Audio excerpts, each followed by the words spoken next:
Hola, buenos días. Estamos repitiendo la jornada del sábado por la mañana del aula 3, que eran grabaciones porque había habido problemas de sonido. Mi nombre es Marta Rivas y estoy ayudando a las jornadas personalistas y vamos a proceder a repetir la sesión.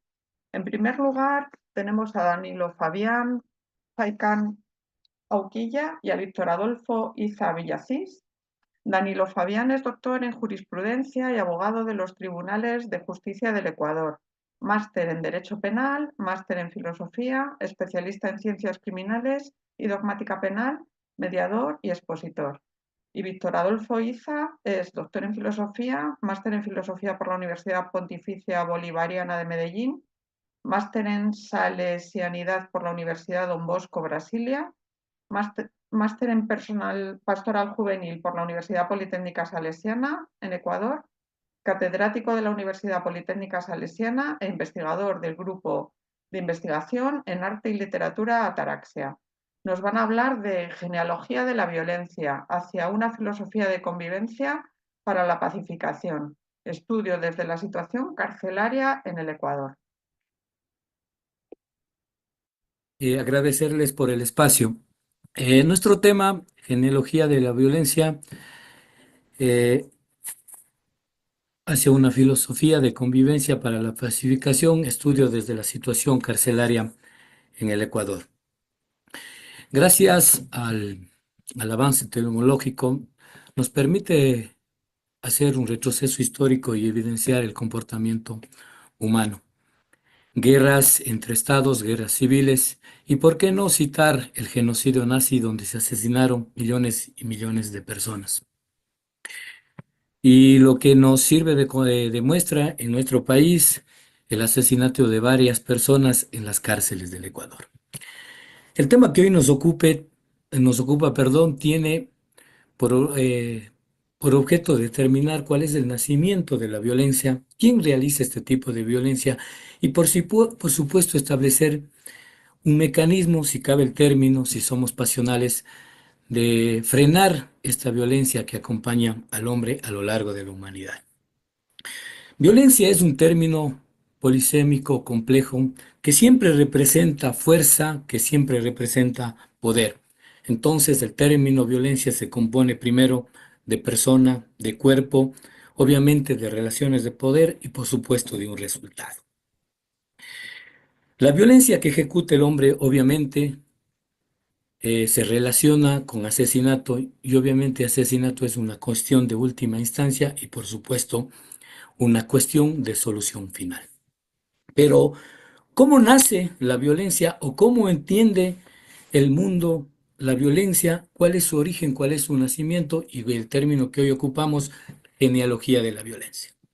Podemos establecer un origen biológico y por supuesto un origen ambiental. El origen biológico tendremos que citar necesariamente algunos actuales estadistas que dicen que obviamente que la violencia tiene un origen genético.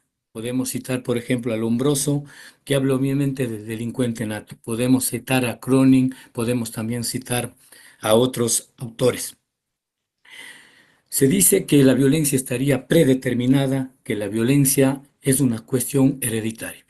En sentido, obviamente, contrario, podemos hablar de filósofos, clásicos.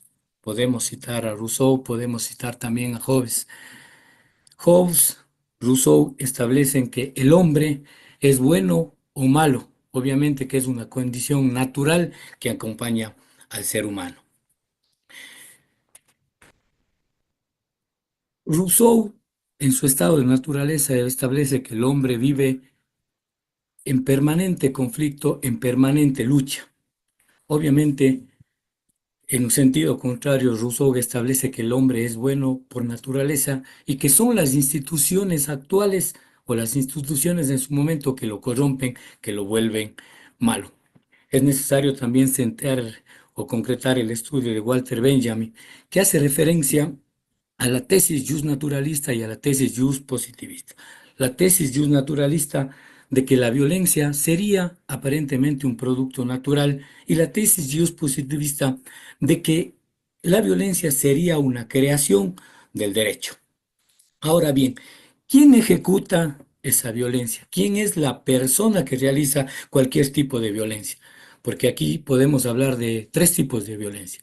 Una violencia directa, una violencia estructural y una violencia cultural. ¿Cuál es la violencia que nos interesa y corresponde a nuestro estudio? La violencia directa. Esa violencia no solamente tendiente a causar la muerte, sino una violencia a asesinar. Ahora bien, ¿cómo se ejecuta esta violencia? Precisamente a través de la persona. Hans Kelsen establece que la persona es una realidad natural en tanto que persona es una creación del derecho. Pero como ustedes saben y conocen, que persona tiene un contenido objetivo, tiene un contenido subjetivo, es decir, una acción orientada a realizar cualquier tipo de resultado. En el presente caso, hacemos referencia a una acción material tendiente a causar un daño. En el presente caso, no solamente a causar un daño, sino a asesinar conforme el estudio que venimos realizando. Ahora bien, la persona como ser humano, hombre o persona, ejecuta cualquier tipo de acciones, acciones buenas, acciones malas. En el presente caso, una acción violenta. Como dije y repito, no solamente a causar la muerte, sino también orientada a asesinar, es decir, aparentemente a una solución final. Las acciones de los seres humanos, en el presente caso que hacemos relación, tomando como muestra las masacres carcelarias en el Ecuador, es a aniquilar, a desaparecer al ser humano. Como ustedes conocen, el cuerpo tiene una consistencia física, orgánica y material. Es decir, la persona se sirve de su propio cuerpo para causar el mal, para causar la destrucción del otro ser humano. A lo largo de la historia de la humanidad hemos visto y hemos analizado cómo el ser humano actúa con sus pares, con otro ser humano. Nosotros en el presente estudio hablamos de una carnicería humana. Si nosotros tomamos una muestra en el Ecuador, entre el año 2020 y 2021 se produjo una masacre carcelaria donde se asesinaron a 413 personas. En la ciudad de Cuenca, en una cárcel regional en el Ecuador, se asesinó a 34 personas. Pero ¿por qué tomamos esta muerte carcelaria? Porque precisamente no era una masacre común y corriente como pasa en la mayoría de cárceles del mundo. La situación era especial. ¿Por qué? Porque en ese asesinato, donde se evidenció por redes sociales en presencia de algunos funcionarios carcelarios, se asesinaron y descuartizaron a 34 personas. Es decir, si nosotros realizamos una comparación con el genocidio nazi, en donde a través de las cámaras de gas se asesinaron a personas en la ciudad de Cuenca, en el espacio al cual hago relación, se asesinaron a 34 personas, pero no únicamente provocando la muerte, sino descuartizando y desmembrando a estos cuerpos que obviamente fueron observados a través de redes sociales.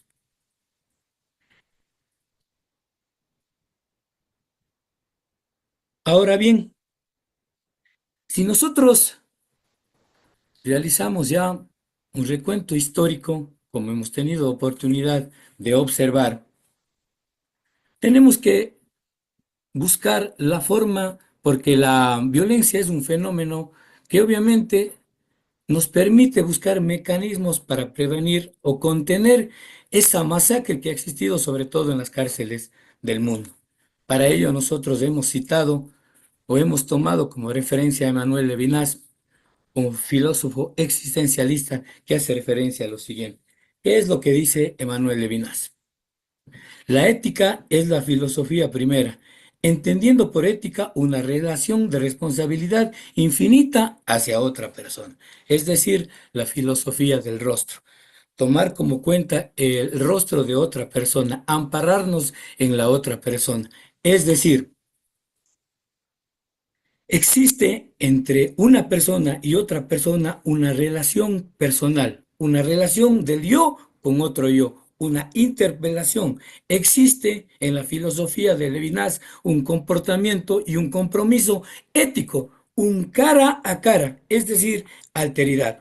un rostro como expresión, un significado que nos conmueve, que nos compromete, es decir, nos hace rehenes de otras personas. El rostro de otra persona tiene acceso directo a la conciencia de nuestro yo. Es donde nace el principio el principio bíblico no matarás. Es como una disposición normativa para que nos obliga, que nos responsabiliza y es la única forma, creo yo, si somos pasionales, si somos un poco románticos, de contener esta violencia que acompaña al hombre. El otro es el único ser el que yo puedo querer matar. Violencia y asesinato es la solución final, pero no podemos descartar esta filosofía de Emmanuel Levinas que nos compromete. Levinas propone una filosofía nada tradicional, aquella que ha tomado distancia del análisis metafísico que realiza el sujeto sobre el objeto o del sujeto mismo, para más bien dejar atrás el antropocentrismo del ser y tratar de transitar a una filosofía desde el otro, como nos refiere el profesor que nos acompaña Isa, y nos aclara y nos dice, la filosofía de Levinas se caracteriza por el acceso al otro en estado ético, incluso minimizando al onto, el ser, para que su superioridad comprenda que se sujeta en y desde el otro. Dice Levinas, existe una relación personal del yo con el otro, el acontecimiento ético, caridad y misericordia, generosidad y obediencia, conduce más allá o eleva por encima del ser. Es en la conciencia de nuestro yo que se abre y se permite el acceso del otro. Es decir, a través de la filosofía de Manuel Levinas podemos encontrar, si cabe el término, una tercera vía, un mecanismo que permita pacificar sobre todo lo que está pasando en las cárceles del mundo y específicamente en las cárceles, en la cárcel en la cual hago referencia. Campos refiere hacer caso omiso del hecho de la alteridad, afectando y desbordando los poderes de la conciencia, es la manifestación más estrepitosa de la fragilidad del poder, de la impotencia última de sus principios. Esto es la violencia. En efecto, la expresión del rostro o el rostro como expresión determina al otro como interlocutor del yo sin necesidad de que se pronuncie palabra alguna. Veo yo, analizo que podemos encontrar una forma de contener esa violencia que acompaña a la humanidad. Si nosotros hacemos una comparación entre lo que pasó en el genocidio nazi y lo que pasó entre el año 2020 y 2021 en las cárceles del Ecuador, específicamente en la cárcel de Turi, podemos comparar esa necesidad de barbarie, esa falta de razón, lo que le llevó al ser humano a causar la muerte de otro ser humano.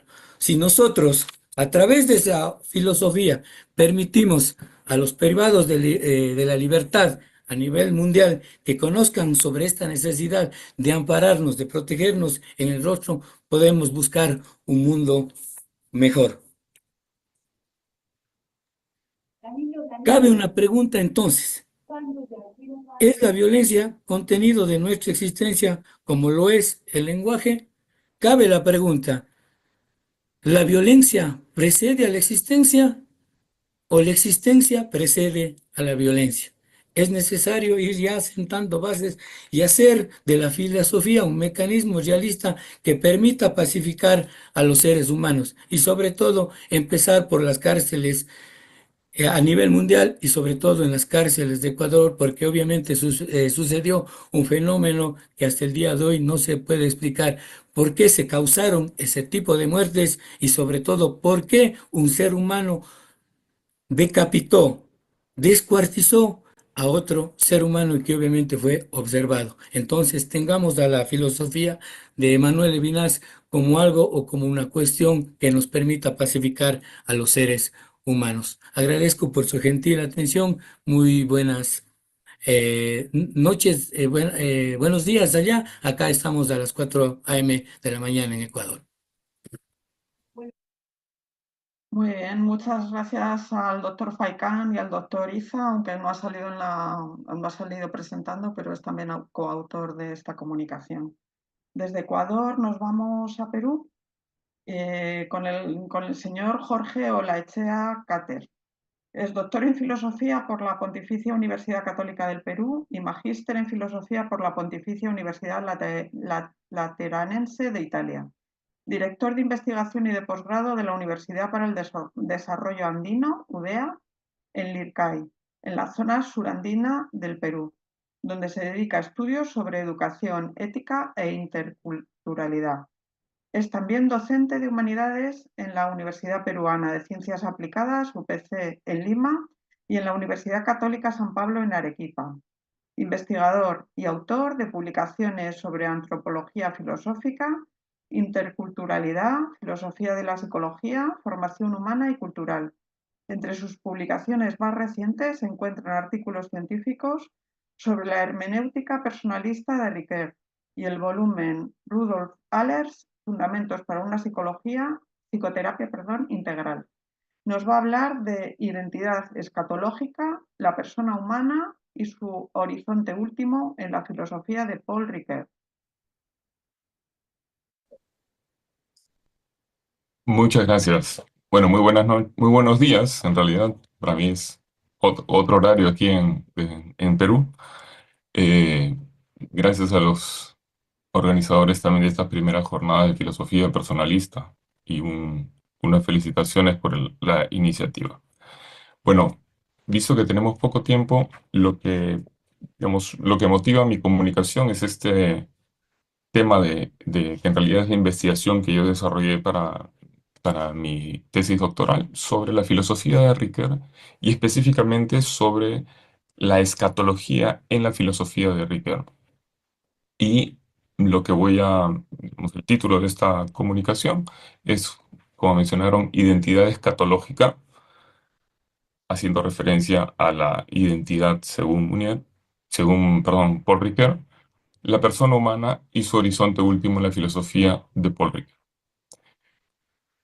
Entonces, mi, el objetivo de mi trabajo es muy en sencillo, es el siguiente: mostrar si es que la aproximación escatológica, que voy a explicar rápidamente qué cosa es, está presente en el planteamiento que hace Paul Ricoeur en su hermenéutica del ser humano y qué relevancia puede tener específicamente para la comprensión de su dimensión personal.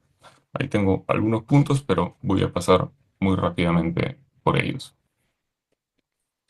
Entonces, lo primero que nos podemos preguntar, y es algo evidente, es qué cosa es la aproximación, que entiendo por aproximación escatológica en la filosofía, y específicamente en la filosofía de Ricard, visto que es un término que se utiliza sobre todo en el mundo de la teología.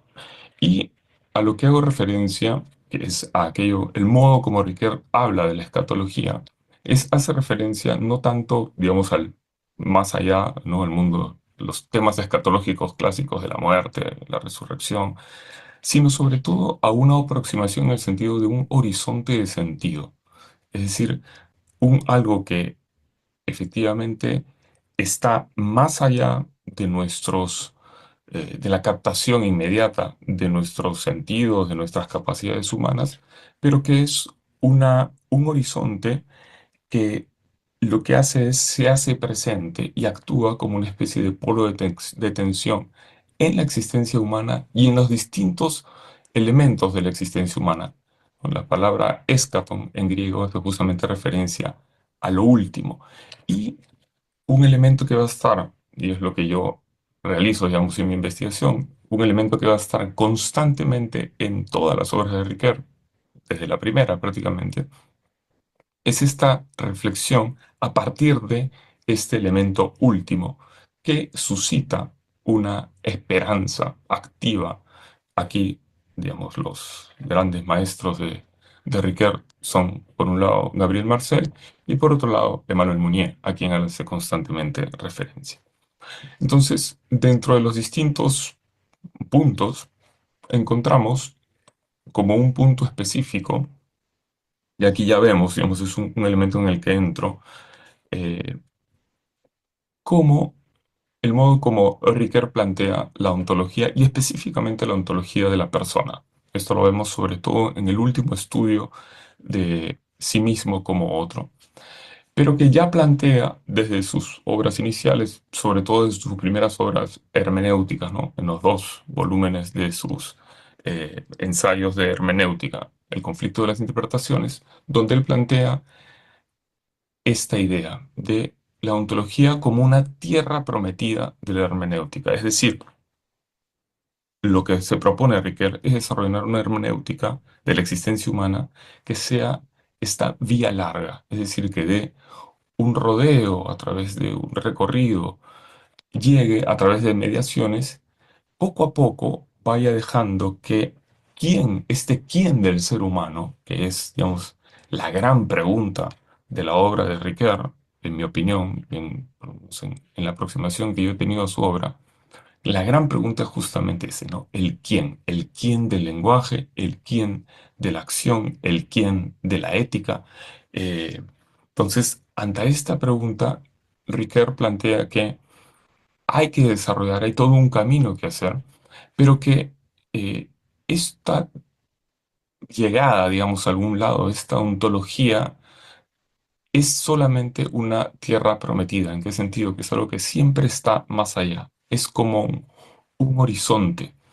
Él con esto quiere criticar fuertemente esta idea, digamos, de un cogito cartesiano, ¿no? Autotransparente a sí mismo, vamos a ponerlo así. Y también una crítica a Heidegger y a una hermenéutica corta, diría él. Por eso es la oposición de la vía larga a la vía corta. Tiene esto como idea, es decir, para Heidegger, desde ya el ser es ser interpretado y es su punto de partida. Riquet va a decir, no, hay que ir llegando y para eso existe justamente, para eso está justamente la hermenéutica. Y la metáfora que usa es justamente esa de la tierra prometida, es decir, el carácter escatológico es eso. Recordemos, muy en sencillo, ¿no? El modo más simple que tenemos de explicar o de decir lo escatológico es eso, es algo que ya está presente en medio de nosotros, pero todavía no de modo pleno, todavía no se desarrolla. Bueno, eso es el modo como la ontología está presente. Como Moisés ante la tierra prometida, que llega y la puede ver, la divisa a lo lejos, pero no la puede tocar, no puede pisarla, no llega ahí. Esa es un poco la idea, porque la comprensión ontológica del ser humano es algo que nosotros podemos solamente vislumbrar en un horizonte, pero nunca aferrar o poseer del todo, ¿no? Y esto para Ricoeur va a ser importante porque en en varios lugares de su obra vemos como cualquier intento de anticipación de esta totalidad, de esta unidad, ¿no? En este caso, de quiénes somos, es fuente, históricamente, según en su opinión, de las mayores violencias contra el ser humano. Es decir, ese intento de decir yo poseo, ¿no? Yo ya tengo ahora, no en horizonte, no como algo que está en camino, sino que yo ya tengo presente, es fuente, por ejemplo, de los totalitarismos. En los totalitarismos para Ricoeur son la anticipación de la escatología, ¿no? De algo que está en realidad como un horizonte, por ejemplo, de la verdad. La verdad deja de ser escatológica para pretenderse un bien tenido y aferrado hoy. Eso es a lo que él llama anticipación. Un par de ideas muy breves también sobre justamente ese punto de la identidad narrativa, que de repente es una de las cosas que más se conocen sobre Ricoeur, por eso no vale la pena, digamos, abundar.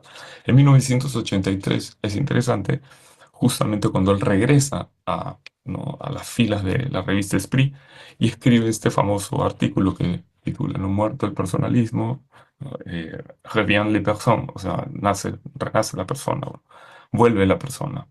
Eh, y ahí él desarrolla justamente esta criteriología de la actitud, de lo que llama una actitud persona, buscando este quién del, del ser humano.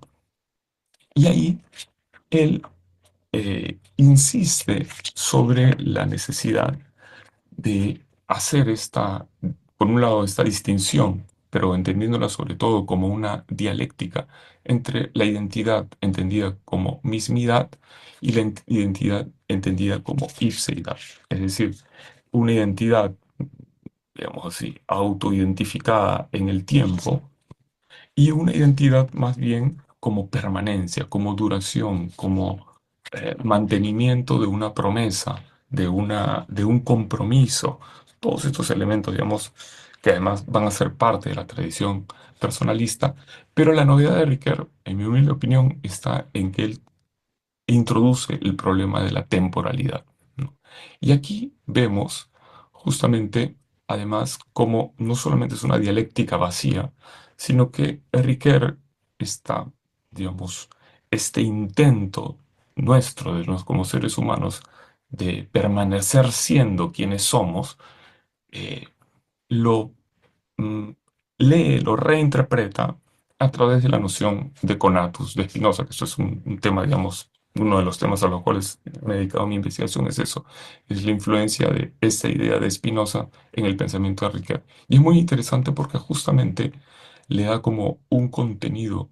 Somos estos seres que somos, o sea, nos recibimos a nosotros mismos siendo ya, primero, estos sujetos de reconocimiento, el yo que ya somos, este rostro que yo ya tengo, este nombre que yo ya he recibido, pero habita en nosotros este impulso de seguir siendo y realizando nuestra existencia recibida.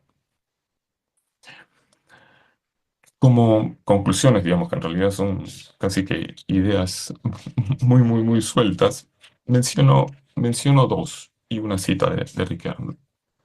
Por un lado, Ricoeur señala cómo la identidad de la persona está siempre inacabada. Eso es justamente lo que significa escatológico, es decir, quiénes somos es algo que todavía no lo tenemos, pero sin embargo ya lo tenemos, o sea, ya somos quienes deberíamos ser, en esta fidelidad a nosotros mismos que debemos mantener, en esta permanencia, ¿no? En esta dialéctica entre la mismidad y la ipseidad, justamente.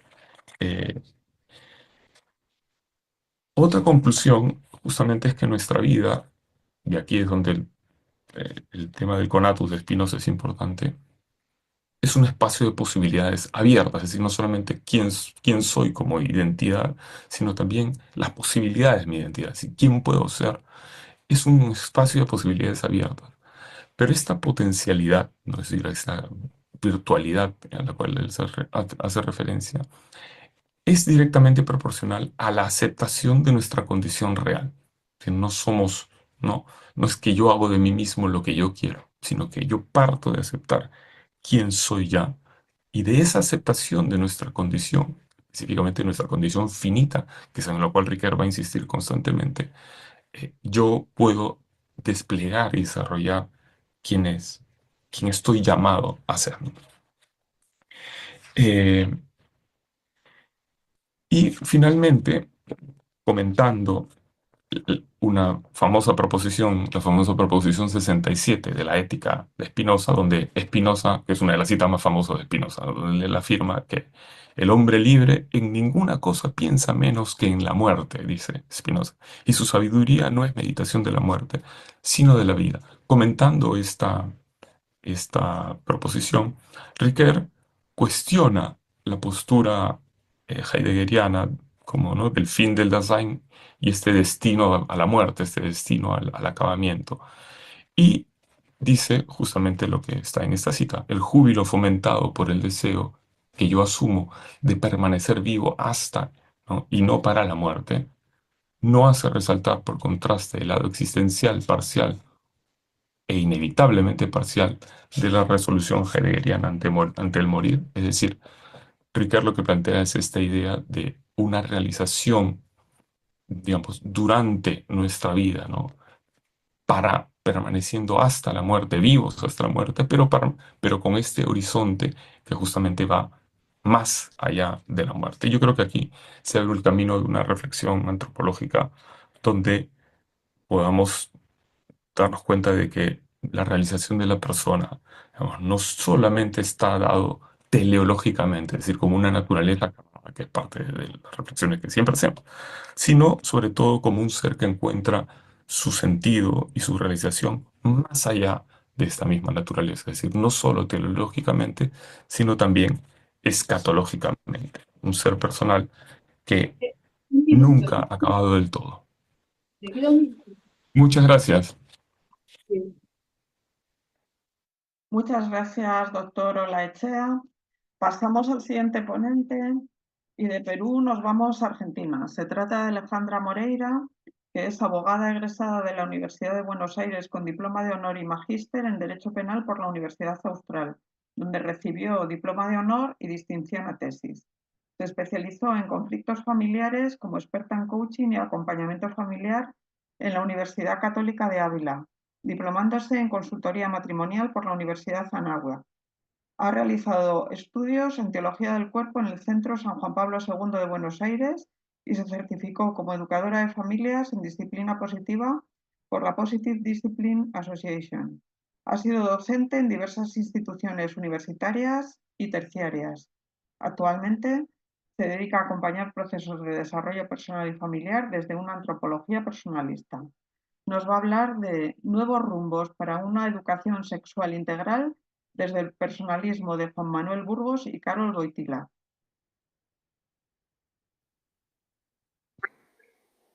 Buenos días a todos. Bueno, lamento mucho no poder estar haciendo esta presentación de manera sincrónica o presencial. Sin dudas el debate se enriquecerá mucho más con sus aportes, por ende voy a dejar al final de la presentación mi correo electrónico para cualquier sugerencia o comentario. Y comenzaré primero agradeciendo por este espacio para compartir lo que fue el objeto de mi investigación. Voy a compartir pantalla para comenzar, contándoles que esta consiste en la propuesta de nuevos rumbos para una educación sexual integral desde el personalismo de Juan Manuel Burgos y Carol Wojtyła. Bien, primero me gustaría detenerme en que la educación sexual integral es parte de la Agenda 2030 de la UNESCO, por eso noté la importancia de adentrarnos en esta temática, pero sin embargo no se articula, ni siquiera desde la UNESCO, a qué se refieren con educación sexual integral. Yo aquí traje una pequeña definición en donde plantean que la educación integral en sexualidad es un proceso de enseñanza y aprendizaje de aspectos cognitivos, emocionales, físicos y sociales de la sexualidad que tienen por objetivo dotar a niños y jóvenes de conocimientos, habilidades, actitudes y valores que los capaciten para asegurar salud, bienestar, dignidad y desarrollar relaciones sociales y sexuales respetuosas, etc. Como verán, hay una primera problemática que es que se utilizan términos muy amplios, aquí recogí algunos, ¿no?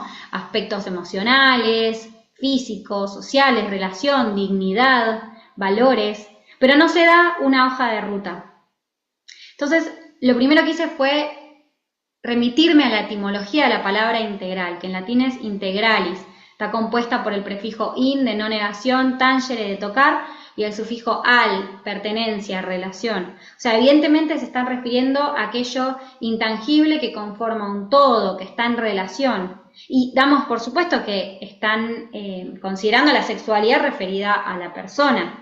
Entonces, necesariamente se necesita de una antropología, un punto de partida que pueda responder a estos propósitos.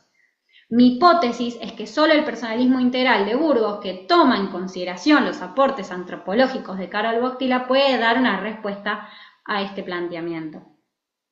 Entonces ahora desarrollaré brevemente algunos puntos importantes que quiero destacar de esa antropología para luego delinear premisas que creo que deben guiar las políticas públicas y educativas de los distintos estados. Lo primero es considerar quién es la persona. Y aquí tomé la concepción de Julián Marías de la vida autobiográfica, ¿no? Es mi vida la que tiene experiencia de la vida. El sentido primario de la vida no es biológico, sino biográfico. Soy yo quien me encuentro con el cosmos. Entonces, aquí ya nos detenemos en una cosa. La persona no es una cosa en el mundo y no puede ser reducida a una. Hay un misterio que trasciende, ¿no? Y esto implica superar el dualismo alma, cuerpo, res cogitans, res extensa, y necesariamente tomar la estructura tripartita que postula el personalismo integral, que es la estructura de la persona como cuerpo, psique y espíritu. Cuerpo, psique y espíritu. Y en este aspecto, evidentemente, si la persona posee una estructura tripartita no divisible, la sexualidad la involucra por entero. Entonces, yo soy mi cuerpo en este aspecto, ¿no? Y yo aquí considero que es una aproximación correcta, a diferencia de lo que postula Julián Marías, que prefiere hablar de estoy instalado, me encuentro instalado en el cuerpo. No, yo soy mi cuerpo, pero no soy solo mi cuerpo.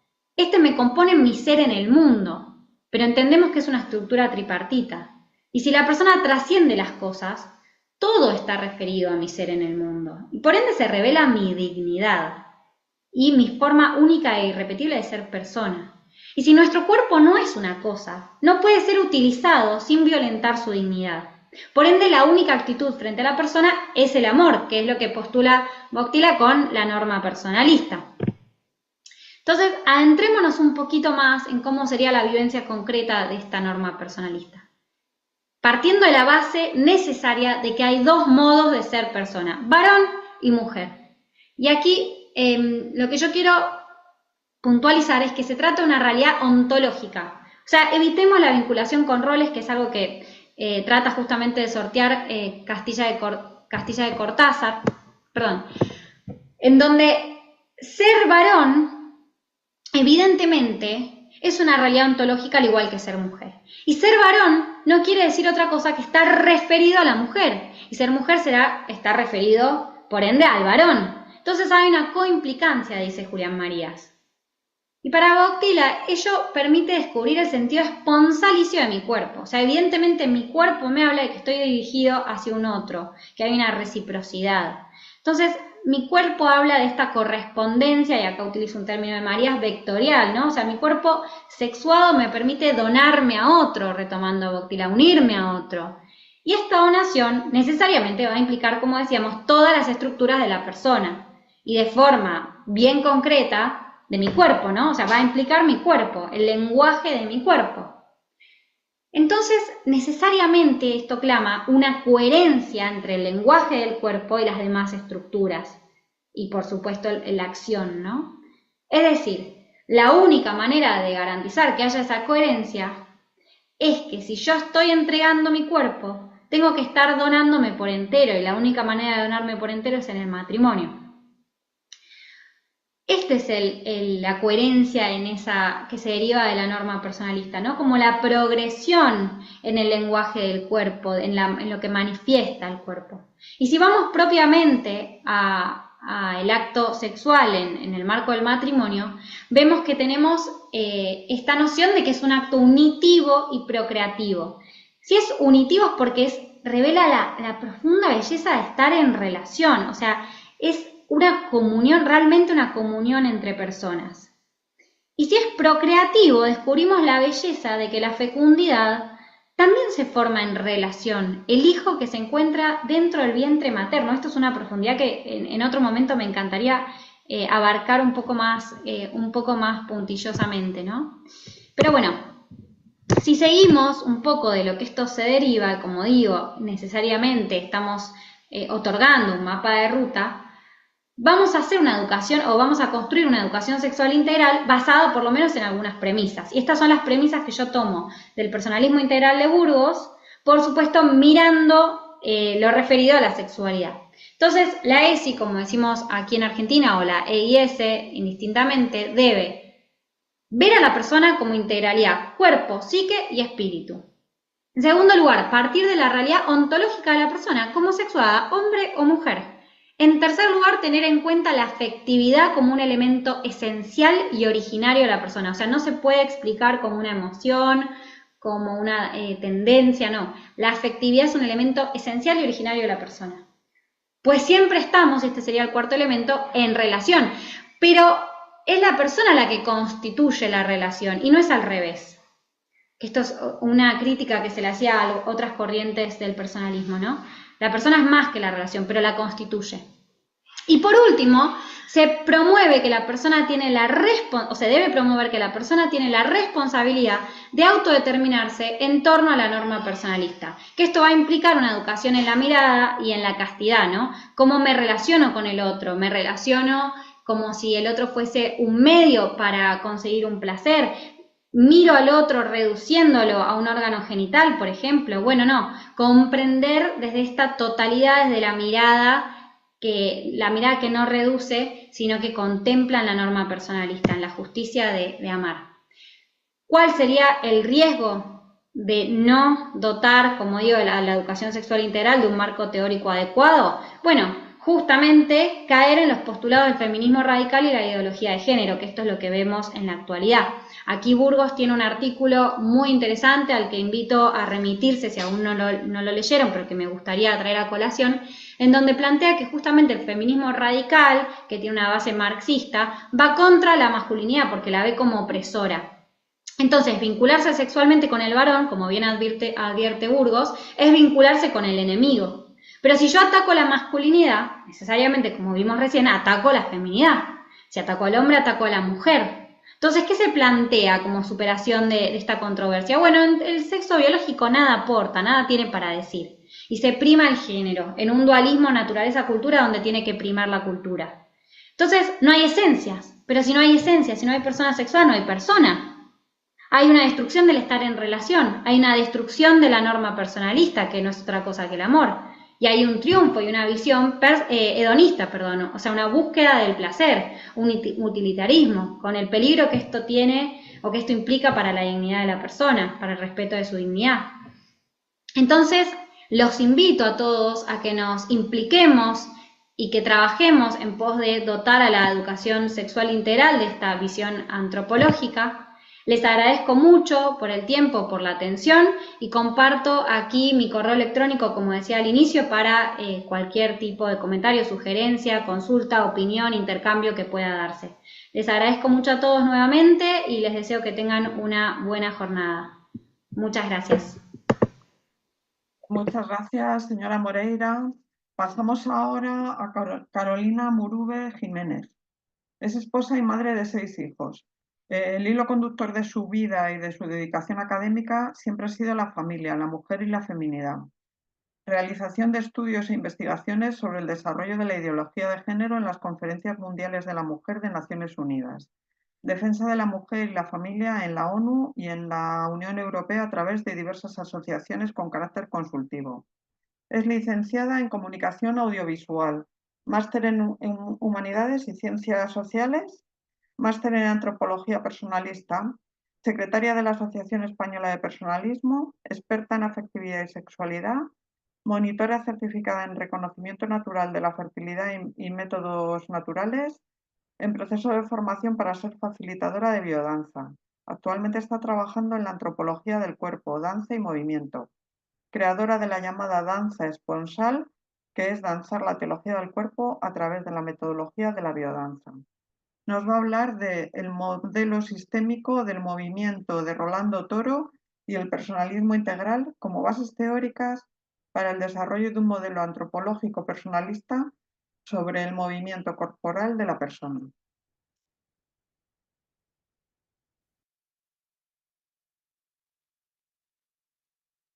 Buenas tardes a todos. Mi comunicación versa sobre la intención de desarrollar un modelo antropológico personalista sobre el movimiento corporal de la persona utilizando 2 autores. Uno de ellos es el profesor Rolando Toro, que no es personalista, pero sí que tiene ya desarrollado un marco teórico sobre el movimiento de la persona. Y otro es el profesor Juan Manuel Burgos, que dotaría a este modelo de la base teórica de una antropología personalista basada en el personalismo integral. Bueno, Rolando Toro nació en Chile en 1924, murió en el 2010.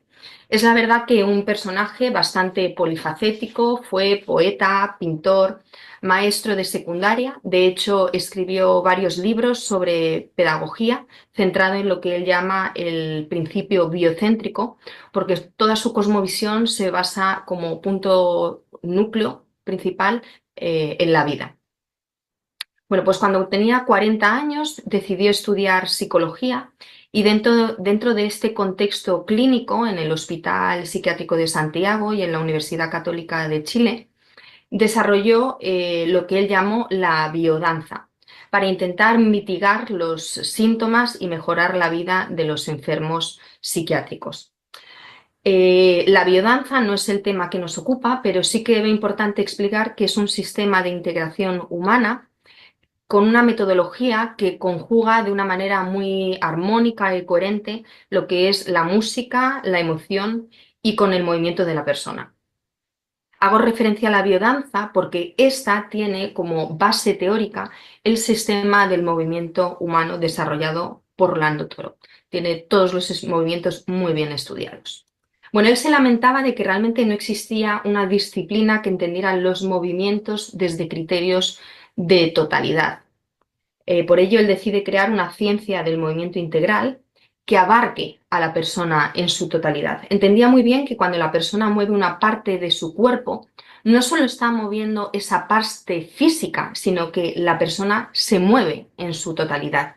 Se mueve lo físico, pero se están moviendo los afectos, las emociones, la psique, lo espiritual. Se está moviendo la vida misma de la persona en sentido amplio. Se está moviendo su pasado. De hecho, él tiene una frase muy bonita que dice: la postura corporal es el resultado de un largo proceso de relación con el mundo.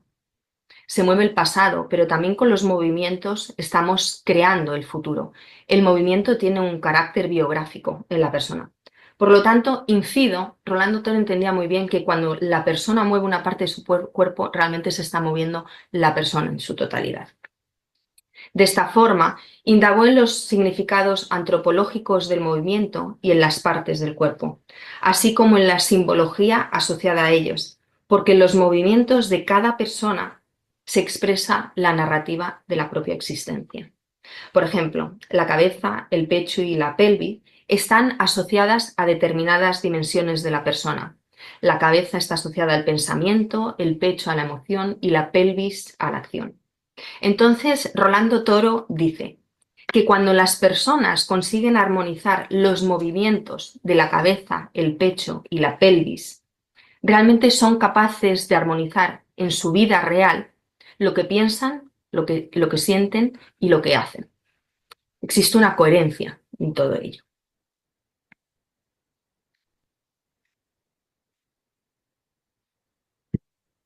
Antes de pasar a explicar el sistema del movimiento humano, quería hacer una breve mención a que este sistema se engloba dentro de un marco teórico más amplio, que es el modelo teórico biocéntrico. Este modelo da explicación de la vida en general y de la vida de la persona, donde cada persona tendría su inicio en este punto amarillo, donde se contiene todo el potencial genético en cada célula de nuestro cuerpo. Esto es importante porque él explica que todo el movimiento humano nace de estos potenciales genéticos. Bueno, Rolando Toro mostró su teoría del movimiento en el siguiente gráfico. Consta de un ovoide dividido en 4 cuadrantes y compuesto de 4 polos. Los polos hacen referencia al origen del movimiento, de dónde nace el movimiento. Para él nacen de los instintos, de las vivencias, que son las emociones, de lo natural orgánico y de la conciencia o la voluntad.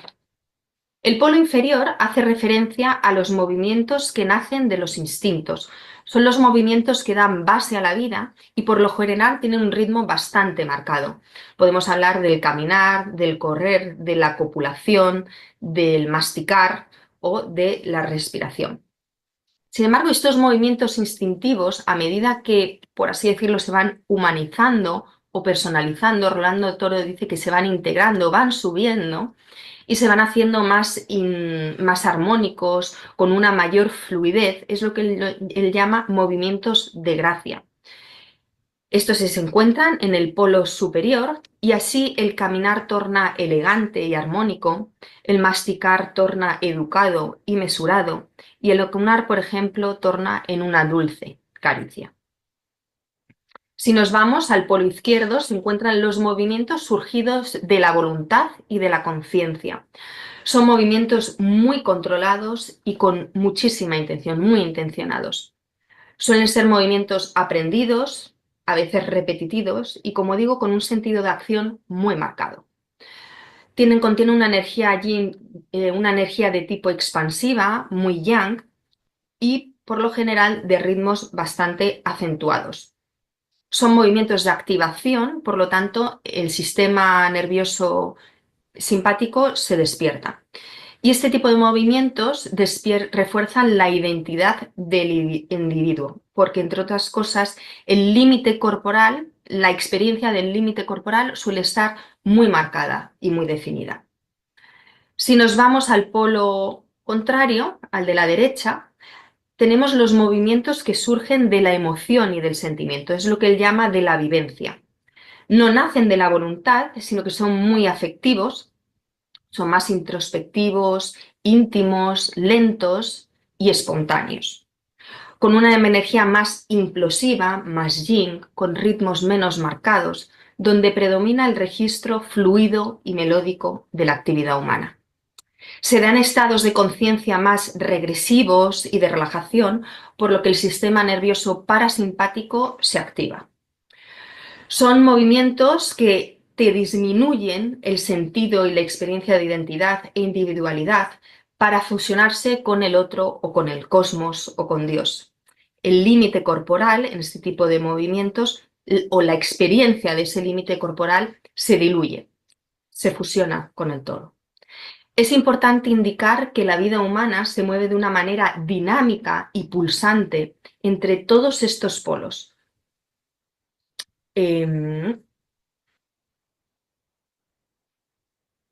La vida personal contiene toda esta clase de matices en sus movimientos y cada uno de ellos nos habla de los diferentes tipos de experiencias y actividades de la persona. Aparte de los polos, tenemos los cuadrantes que se encuentran ubicados entre dos polos y por lo tanto cada cuadrante contiene características de los polos contiguos. Cada cuadrante contiene la integración, esto quiere decir la armonización de dos dimensiones de la persona. En el cuadrante número 1 tenemos la integración afectivo-erótica. Para Rolando Todor, la afectividad y el erotismo van de la mano, no se pueden separar. Hablamos de erotismo en sentido lato.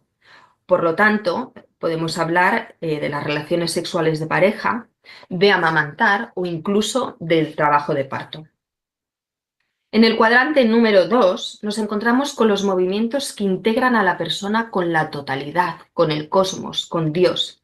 Son las experiencias místicas y religiosas, donde la persona se trasciende a sí misma para sentirse parte de un todo.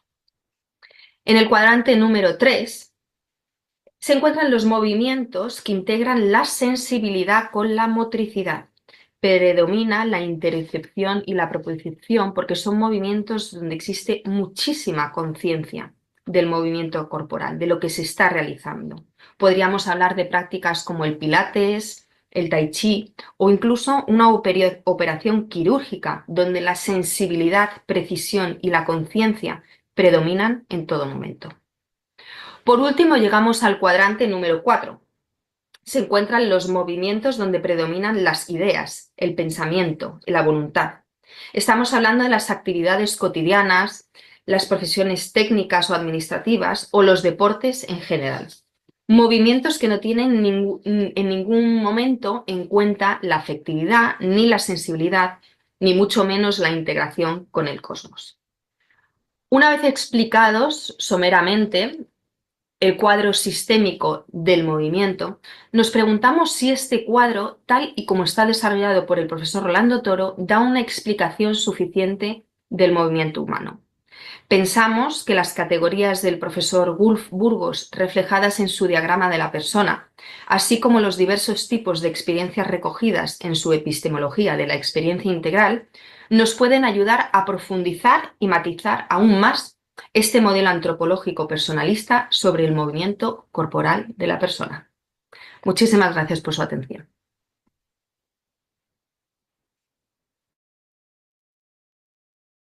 Muchas gracias. Pasamos ahora a Jaime Rodríguez Díaz. Es doctor en teología por el Ateneo Pontificio Regina Apostolorum de Roma en el 2022 con una tesis titulada El varón padre y la mujer madre, plenitud de la imagen de Dios. Análisis, significado y vocación de la persona humana en cuanto a varón y mujer según la teología del cuerpo de Juan Pablo II. Es también licenciado en Filosofía en el año 2004 y en Teología en el 2010 por el Ateneo Pontificio Regina Apostolorum de Roma.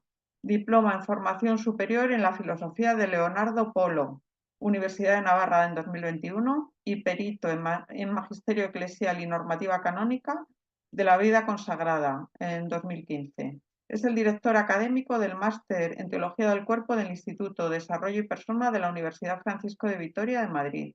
Es también profesor del Máster de Familia y del curso Género, Sexo y Educación de dicho instituto, así como profesor de Pastoral Familiar y Communio Personarum en el Instituto Juan Pablo II en la sede de Madrid. Nos va a hablar de personalismo y familia, un diálogo abierto entre Munier y Wojtyła.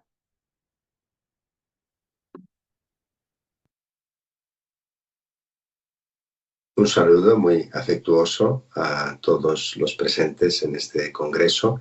Me habría encantado estar presente en Barcelona, pero no he podido y bueno, me contento con mandar esta comunicación sobre un tema ojalá interesante que llevo tiempo pensando y dando vueltas, y escribo esta primera comunicación con la idea de seguir abriendo una posible pista de investigación. Lo he titulado Personalismo y familia, un diálogo abierto entre Munier y Wojtyła. Y el motivo por el que he escogido este tema es que me sorprendió encontrar en Munier una frase en el manifiesto en la que habla de que los defensores de la familia tienen a veces una exuberancia apologética, ¿no? Como si la familia por sí misma fuera una estructura personalista. Y me pareció que era muy fuerte el contraste con Wojtyła, que habla de la familia como una estructura personalista, porque en ella las personas aprenden, se descubren como don y aprenden a donarse. Entonces me pregunté si la familia era un tema propio del personalismo. Ciertamente lo es de la pastoral de la Iglesia, pero del personalismo filosófico es un tema propio. ¿Qué se ha dicho hasta ahora? ¿Qué se debe decir? ¿Cómo se puede continuar si es que lo es? Y ese es el espíritu con el que he leído y comparado dos textos. Tuve que escoger dos textos porque en una comunicación comparar toda la obra de autores de las obras completas excede los límites, pero escogí el Manifiesto al servicio del personalismo de Munier, pues una obra emblemática, aunque no sea la cumbre de su pensamiento, pero es sin duda una obra emblemática, y de Wojtyła el texto que se titula Ensayo teológico, la familia como comunio personarum. Y me dispuse a leer ambos textos con 4 preguntas de fondo. La primera pregunta era pues la relación entre persona y comunidad, porque si la familia es una estructura comunitaria, ¿cuál es la relación entre persona y comunidad? Ambos autores han sido catalogados dentro del así llamado personalismo comunitario. La segunda pregunta es qué valor, qué significado, si es que tiene alguno, ocupa la diferencia varón-mujer, ¿no? Porque está en el origen de la familia. Entonces, ¿qué se dice sobre esta diferencia? La tercera pregunta es ¿qué visión de la familia, qué relación tiene la persona y la familia en estos autores, en las obras escogidas? Y en cuarto lugar, ¿qué relación tiene la familia con el Estado? Y pues ha sido muy interesante ir escarbando a ver qué decían de estos 4 temas y después sacar algunas conclusiones en las que existen notables convergencias y también algunas divergencias. Debido a los límites de tiempo no voy a entrar a explicar con detalle todo, posiblemente sea un tema conocido por la mayoría, pero a nivel de primero cogí el manifiesto de Munier y me fui a ver qué decía sobre la persona y la comunidad. Bueno, él está en un momento en el que critica sea el individualismo liberal que conduce al capitalismo, a lo que llama la familia burguesa, etcétera, sea el colectivismo, que puede ser de origen fascista o marxista, porque ambas estructuras oprimen, son contrarias al crecimiento de la persona. Y habla de la persona como un valor absoluto, un fin en sí misma, que no puede ser utilizada como medio ni siquiera por el Estado ni tampoco por la familia. O sea, habla de ese valor único e irrepetible de cada persona. Habla de la libertad como una libertad esencial para la realización de la persona y una libertad que conduce al compromiso, una libertad que conduce a la responsabilidad. La dimensión comunitaria de la persona pues, es evidente en toda la obra de Munier, porque la comunidad no anula, sino que permite a la persona desarrollarse a través del encuentro y de la donación. Usa esas dos categorías. El ser trascendente no se reduce a su dimensión material o biológica, sino que posee una dimensión espiritual, y el amor es el vínculo más profundo que une a las personas. Entonces, a la luz de todos esos principios, pues Munier desarrolla como un programa de acción para transformar a la sociedad en un sentido personalista. Y bueno, pues no me detengo a explicarla, pero es evidente la originalidad, profundidad y belleza de este pensamiento. Hablando de la comunidad, vamos específicamente a la comunidad formada por el varón y la mujer, a la relación varón-mujer. Y aquí lo que puedo decir es que Munier reflexiona acerca de la feminidad y en torno a la mujer, ¿no? Porque ve que muchos de ellos son fruto de construcciones culturales e históricas y no de la esencia natural. Y bueno, pues tiene palabras muy duras contra el patriarcado, dice que las mujeres han sido excluidas de la vida pública, relegadas a la oscuridad. Reconoce que la maternidad ocupa un papel importante en la feminidad, pero considera que no se sabe con certeza si existe una esencia de la feminidad y en qué podría consistir, ¿no? Y entonces, bueno, él critica un poquito lo que llama el error de idealizar artificialmente lo femenino, ¿no? Y bueno, pues cree que la feminidad tiene que encontrar su camino. No hay una reflexión como tal acerca de masculino y femenino, sino más bien una queja sobre pues algunas expresiones de machismo y falta de claridad en qué es la identidad de la mujer. Pero evidentemente si augura que esto se pueda aclarar y describir y profundizar, pues significa que es una tarea pendiente en su tiempo. En cuanto a la relación entre la persona y la familia, es interesante porque, por una parte, él dice que la institución familiar es un medio óptimo para la formación de la persona, ¿no? Eso lo dice y lo repite varias veces porque dice que el anonimato de las masas, algo que él tiene muy presente y contra lo que escribe, el anonimato de las masas está hecho de la disolución de los vínculos. Entonces, claro que en ese sentido, pues la familia es un medio óptimo para la formación de la persona. Sin embargo, sucede un poquito como con la mujer, que aquí él tiene presente la familia en un contexto pues, de la familia burguesa, del mundo capitalista, la familia oprimida, y ve que en las familias muchas veces las personas no llegan a su plenitud, sino que son oprimidas en su originalidad. Existe el uniformismo que trata a todos igual. Y por eso tiene una visión también crítica hacia esa institución, y es muy interesante que la describe como un mito director, como una utopía, es decir, lo que debería ser la familia no lo es, pero porque es una utopía, pero puede ser un mito director que ayuda en el camino que debería recorrer la familia. Y bueno, pues sobre todo lo más importante para él es que en la familia no se pierda la libertad, la originalidad y la unicidad de cada uno. Y después, en cuanto a la familia y el Estado, pues él advierte que la familia tiene una jerarquía superior al Estado y que sus derechos son anteriores, garantiza al Estado la capacidad de intervenir, pero siempre de manera subsidiaria y sin instrumentalizar, ¿no?, a las personas, cosa que lamenta y que censura. Bien, pues este es básicamente lo que dice Munier a los interrogantes que le hemos planteado. Wojtyła, en el texto sobre la familia como communio personarum, ahora mismo no entro a justificar por qué he utilizado un texto que él califica como teológico en una conversación entre filósofos, eso está en el texto escrito. Pero a las preguntas pues coincide mucho con Munier en el valor absoluto de la persona, distingue la sociedad como una dimensión propia de la naturaleza de la comunidad como una estructura propia del ser personal y radica la comunidad en lo que llama la comunión.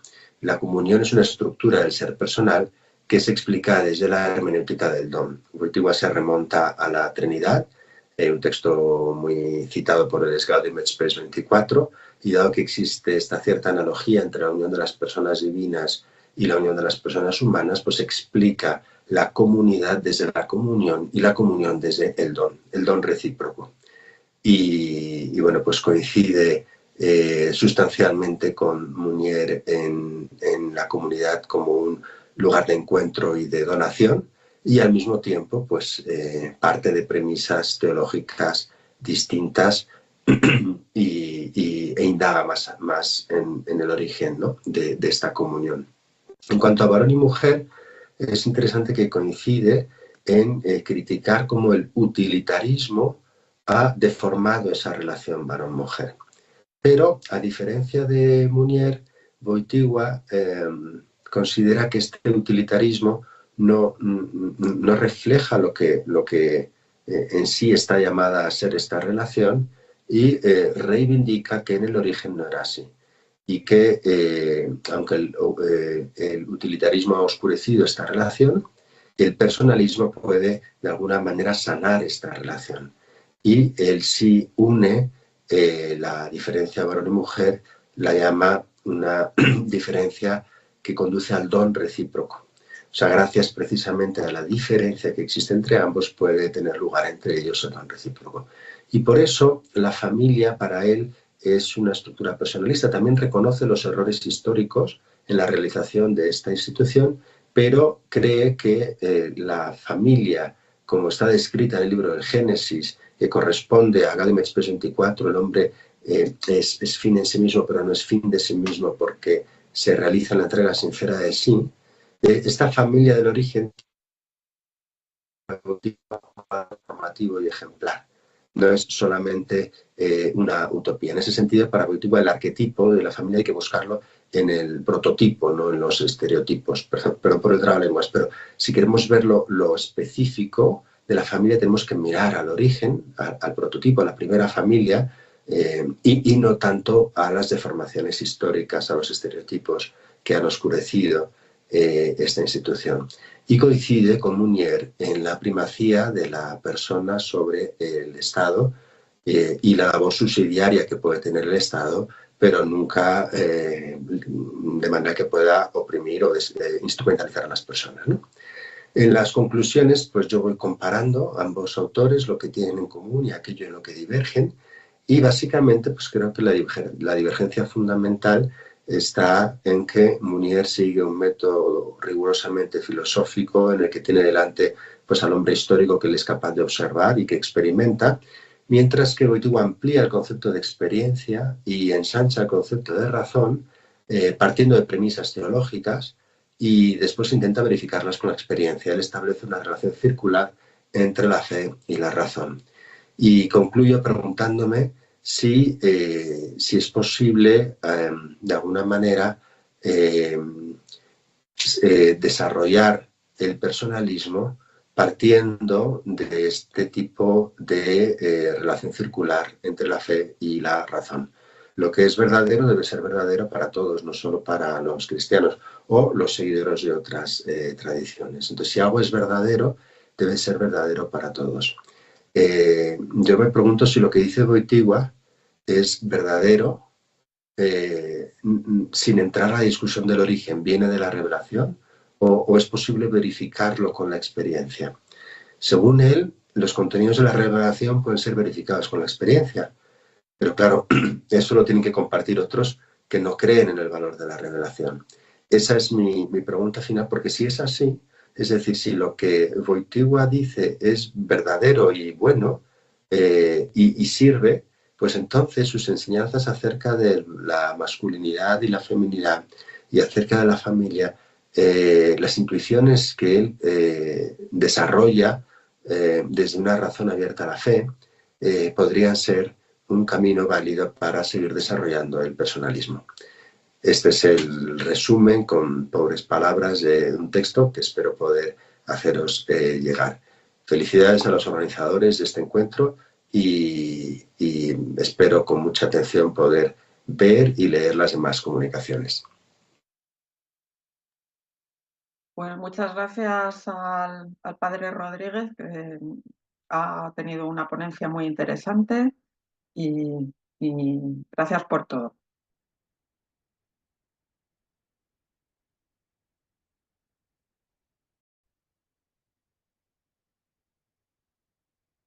Continuamos ahora con Fernando de Arnaiz Valdivia. Es abogado y doctorando en Filosofía del Derecho de la Universidad Complutense de Madrid, investigador en Filosofía del Derecho y Derechos Humanos, autor de Modelo de Sociedad en la Teoría de Justicia de John Rawls y Naturaleza y Cultura en el Personalismo de Jacques Maritain, coordinador de Derechos Humanos y Ciudadanía de Almuzara Universidad y coautor de Cristianismo y Derecho. Traductor del número 89 de la revista de Fundamentación Jurídica y de Derechos Humanos en 2024. Ha presentado ponencias en congresos nacionales e internacionales y participa en proyectos de innovación e investigación. Tiene experiencia como abogado en el Ministerio de Justicia, en Santander Legal and Compliance, en OESIA y en otras firmas. Formación en Derecho por la Universidad Complutense de Madrid, máster en Filosofía por la UNED y máster de Acceso a la Abogacía por la UOC. Nos va a hablar de Filosofía Primera, Teoría del Conocimiento y Fundamentos del Derecho, una relación sustancial.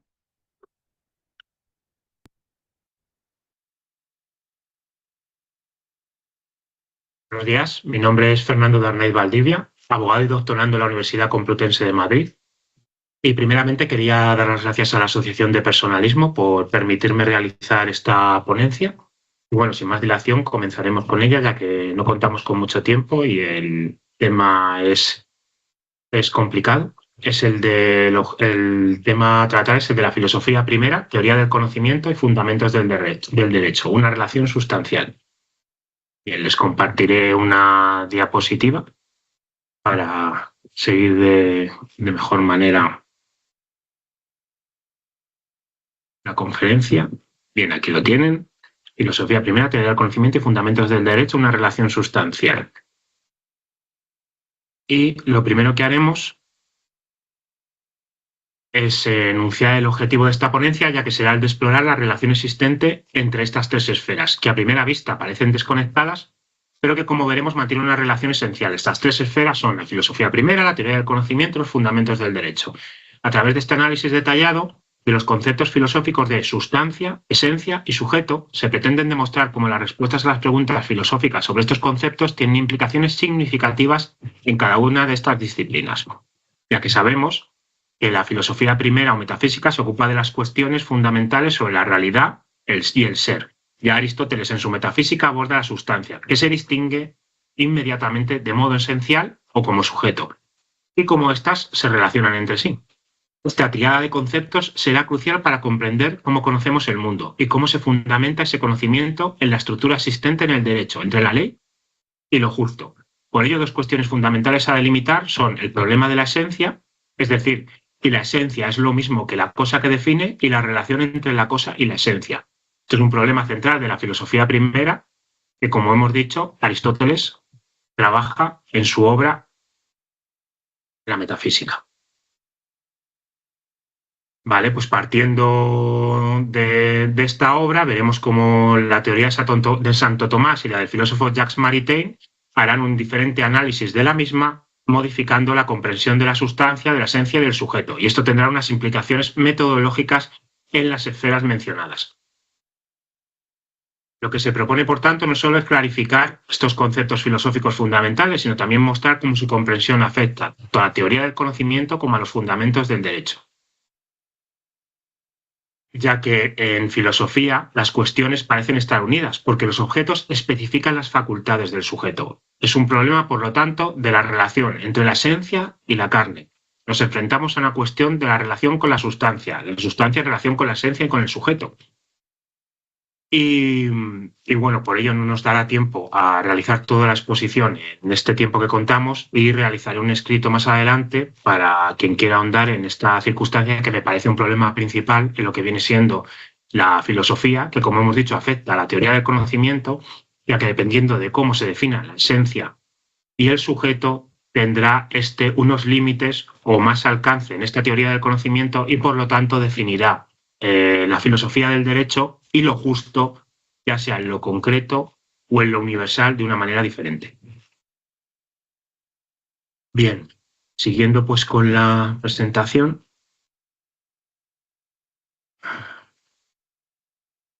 Como vemos, el problema de la esencia, la pregunta fundamental es ¿qué es la esencia? Es un problema también de noética, ya que, como hemos dicho, las facultades se especifican por el objeto. ¿Cómo se relaciona la esencia con el conocimiento? Vale, tenemos aquí los tres conceptos, el de sustancia, el de esencia, que se suele ligar al concepto de forma, y el de sujeto, que se suele ligar al concepto de materia. ¿Qué pasa con esto? Que el dimorfismo aristotélico no va a realizar como tal este tipo de fundamentación. La esencia no la va a ligar solamente con la forma y el sujeto no la va a ligar solamente con la materia. La esencia va a tener materia y forma, el sujeto va a tener materia y forma. Y como veremos, en la teoría de Santo Tomás sí que se va a ligar de una manera estrecha la esencia con la forma y el sujeto con la materia. Y Maritain, en este caso, hará lo mismo que Santo Tomás en su teoría.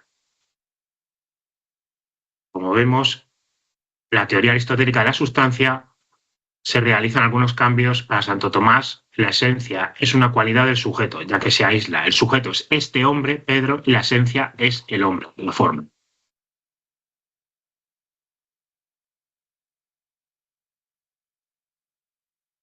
Bien, si queremos distinguir a este hombre su carácter de hombre, estamos distinguiendo la sustancia formal. Por otro lado, si distinguimos a este hombre por su carácter de esto, estamos distinguiendo la sustancia material. La sustancia formal tiene primacía sobre la sustancia material, porque una de las características de la esencia es que es definible, y ya será de manera absoluta o de algún modo. ¿Esto qué quiere decir? Que siempre la esencia, aunque no es solamente la forma, sí que al comprender la materia va a ser, va a primar sobre esta relación sustancial. Porque en última instancia Pedro se define por la sustancia formal, aunque no en términos absolutos, porque la esencia en este caso tiene un carácter particular. Cuando se refiere a la esencia en su carácter material tendrá un carácter particular. Pero sí que en términos absolutos la esencia siempre definirá lo que viene siendo toda la sustancia. Por tanto, en la abstracción podemos considerar la cantidad sin la materia, como hemos dicho antes en otras disciplinas. Por ejemplo, en la matemática la abstracción se considera la cantidad sin la materia. Y en la sustancia formal y la sustancia material, por ejemplo, son esenciales en la relación con el sujeto, pero se distingue en cómo contribuyen a su ser. La sustancia formal es su esencia, humanidad, mientras que la sustancia material es lo que permite que esta esencia exista en el mundo físico. Como veremos más adelante, o como veremos en el escrito que realizaré, la relación sustancial tomista de Maritain no es la misma que la de Aristóteles, porque cambiará la relación de la esencia y la relación del sujeto. ¿Y qué implicaciones tendrá todo ello en el derecho? Pues un segundo, que lo veamos.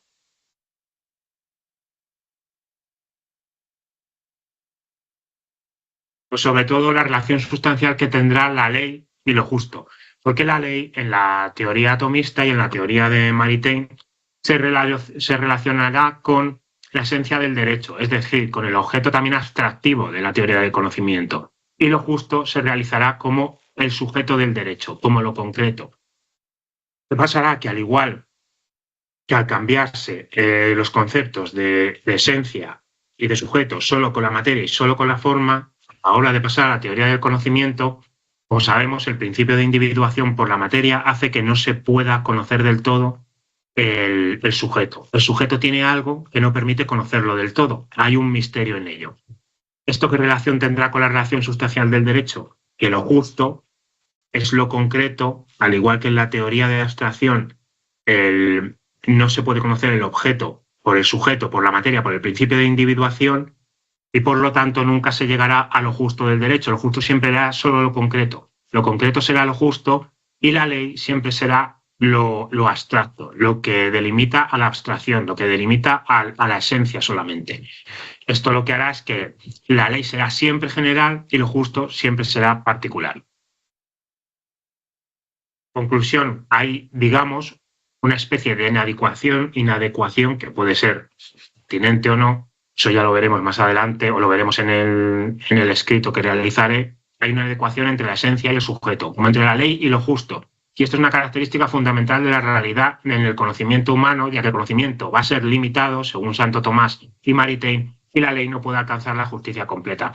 No es que no podamos conocer el sujeto, es que el modo de conocerlo es incompleto, ya que necesitamos, digamos, de una beatitud, de una gracia, de una serie de virtudes que son sobrenaturales para llegar a ese conocimiento y, por lo tanto, debemos de tener esas mismas cualidades para llegar, esas mismas virtudes teologales para poder conocer lo justo en lo concreto, ya que la esencia, que es la ley de lo justo, solo nos permitirá conocer eso justo en su carácter general, no en lo concreto.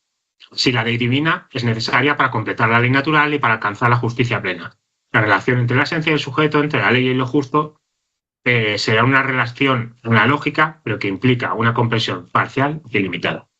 Muchas gracias a todos y, bueno, cualquier duda que tengan al respecto también me la pueden mandar al email que supongo que presentará la Asociación de Personalismo y nada, muchas gracias y nos vemos en otro congreso. Muy bien, muchas gracias, señor de Arnaiz. Nos vamos ahora a Chile con Constanza Jiménez Salinas. Es doctora en Filosofía por la Universidad de Navarra, en España, y actualmente es profesora de la Pontificia Universidad Católica de Chile. Sus temas de investigación abarcan la antropología filosófica contemporánea desde la fenomenología, la hermenéutica y la estética. También ha incursionado en estudios sobre feminismo y posmodernidad desde la teoría literaria. Traductora de 4 obras del filósofo italiano Luigi Pareison, padre de la hermenéutica italiana, y sus últimas investigaciones y artículos han versado sobre la filosofía de la existencia, hermenéutica contemporánea y el pensamiento filosófico de Dostoyevsky. Nos va a hablar sobre el personalismo existencial de Luigi Pareison, sus cercanías y distancias respecto de Jaspers y su sintonía con Marcel.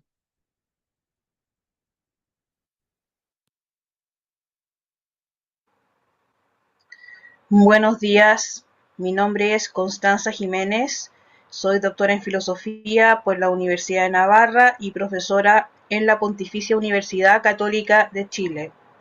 El título de mi presentación es El personalismo existencial de Luigi Pareison, sus cercanías y distancias respecto de Jaspers y su sintonía con Marcel.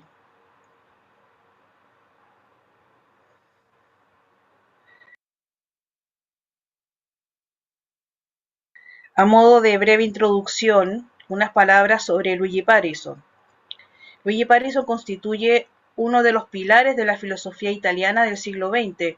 No solo fue uno de los primeros en introducir el existencialismo alemán en Italia, sino que a partir de sus reflexiones sobre este, desarrolla su personalismo ontológico, muy relacionado luego con su estética y su filosofía de la interpretación, que surge paralelamente a las de Gadamer y de Ricoeur. Por tanto, es uno de los pioneros de la hermenéutica contemporánea. El primer punto a considerar en relación con el objetivo de la ponencia es la herencia de Kierkegaard en Pareison. En el comienzo de su itinerario filosófico, Pareison busca alejarse de la influencia del espiritualismo y el actualismo italiano y francés, con resabios idealistas, en que se había formado. Se vuelve al pensamiento de Kierkegaard en el contexto de la filosofía de la existencia alemana, en la búsqueda de un reencuentro con los verdaderos orígenes y motivos fundamentales del existencialismo, movimiento que considera como aquella savia vital de la que quiere nutrir su filosofía sobre la persona como centro de la actividad filosófica. Efectivamente, Pareison ve en el genuino significado de la Existenzphilosophie, en su raíz kierkegaardiana, la convicción de que la verdad de la subjetividad no se puede encontrar en el individuo considerado como parte de algún sistema absoluto de tipo hegeliano, sino en la conciencia del ser singular, permeada de incertidumbre y angustia frente a la existencia y el misterio de su libertad. Esto le hace concebir en esta filosofía el nicho para el desarrollo de una potencial filosofía de la persona, tanto por su vínculo con la trascendencia como por su problematización de la libertad como pivote de la identidad personal.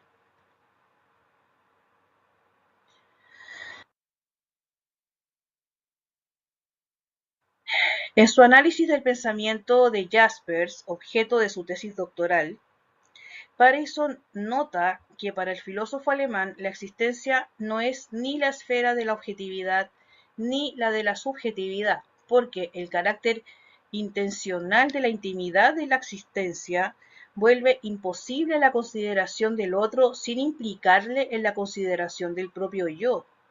El existente es inobjetivable en cuanto es el origen del pensar.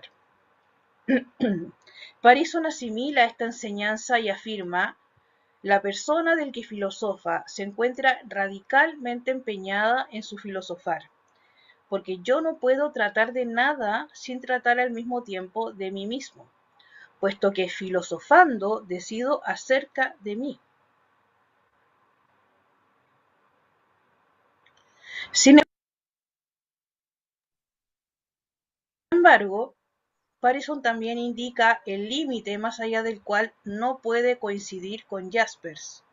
Este consiste en las ideas jaspersianas de fractura de la existencia, salto y naufragio, que quiebran la posibilidad de acceder a la trascendencia o al absoluto que Jaspers juzga como inefable, poniendo así en riesgo la libertad del existente para trascender su situación y no ser fagocitado por el destino y la necesidad.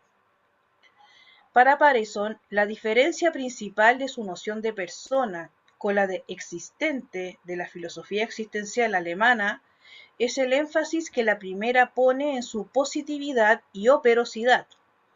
La persona como iniciativa iniciada y como formatividad, dirá Parison, más allá de su finitud.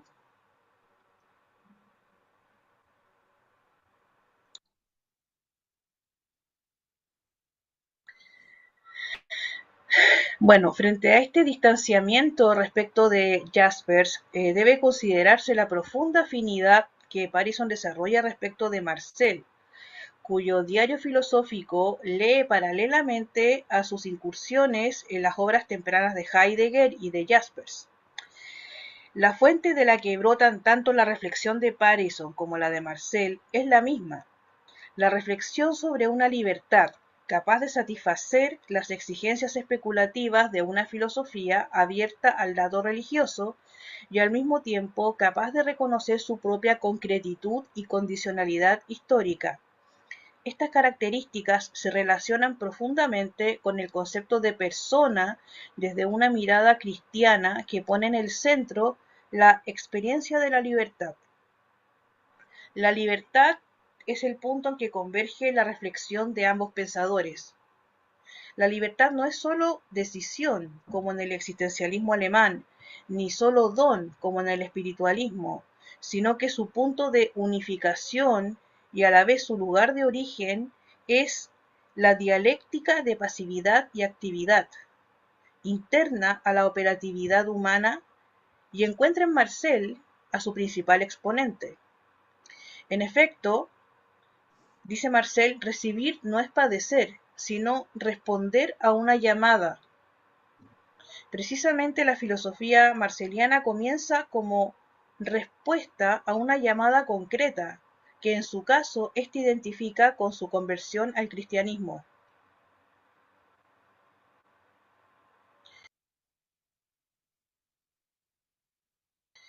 Lejos de ser una pasividad inerte, la persona es quien puede recibir y al mismo tiempo crear en fidelidad al ser inagotable en su fundamento. Por esto, para Parison y Marcel, los extremos opuestos de la actividad absoluta y ciega y de la pasividad inerte y estática, es decir, del activismo y funcionalidad mecánicos y de la mera reactividad, no tienen cabida en una verdadera antropología personalista.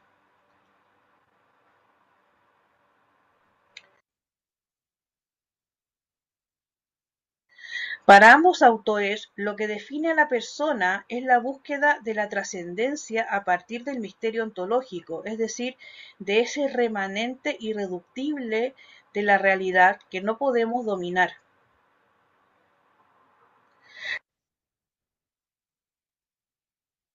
Lo anterior se relaciona con que, tanto para Marcel como para Parison, la alternativa a la secularización de la filosofía después de la crisis del hegelianismo no es ni un fideísmo, ni un intimismo, ni una mística de lo inefable.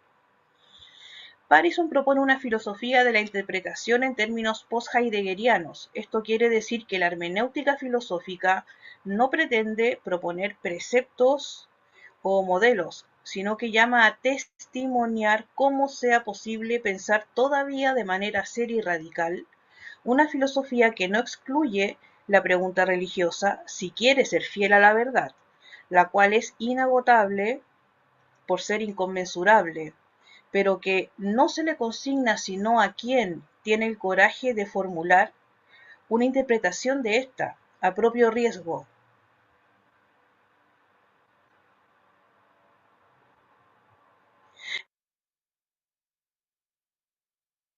En síntesis, a juicio de Parison, la persona es libre precisamente porque no tiene, sino que es relación constitutiva con el ser. En palabras de Marcel, el ser humano se define por el ser y no por el tener. El ser no se accede más que a partir de la libertad. A partir de lo anterior se vislumbra la influencia en ambos pensadores del Schelling tardío y su empirismo superior, que postula una filosofía de la libertad según la cual en el fundamento del ser no está la nada, sino la libertad.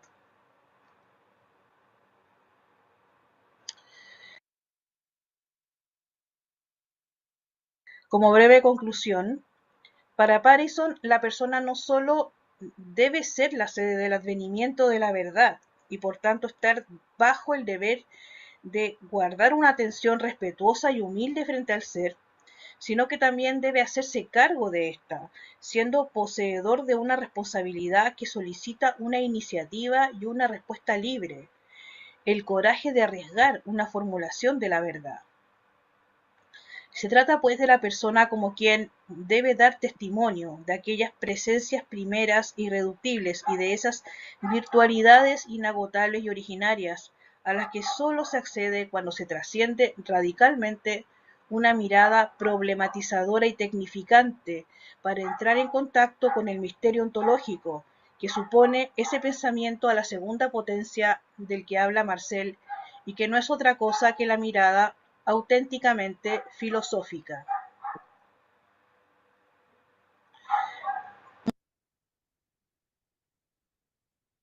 Muchas gracias. Muchas gracias, doctora Jiménez Salinas.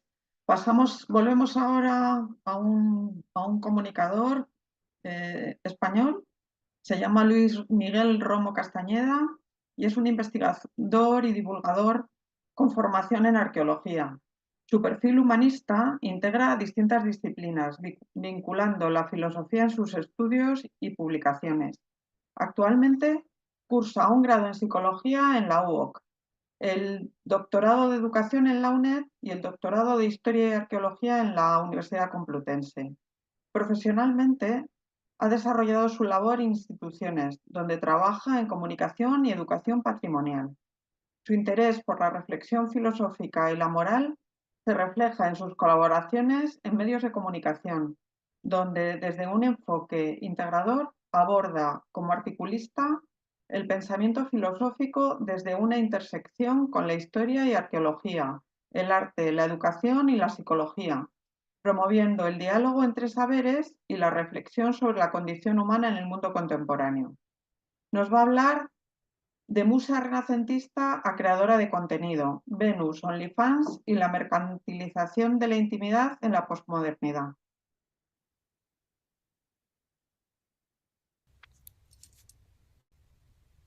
En esta ponencia vamos a hablar sobre cómo hemos pasado de Venus como musa renacentista a creadora de contenido.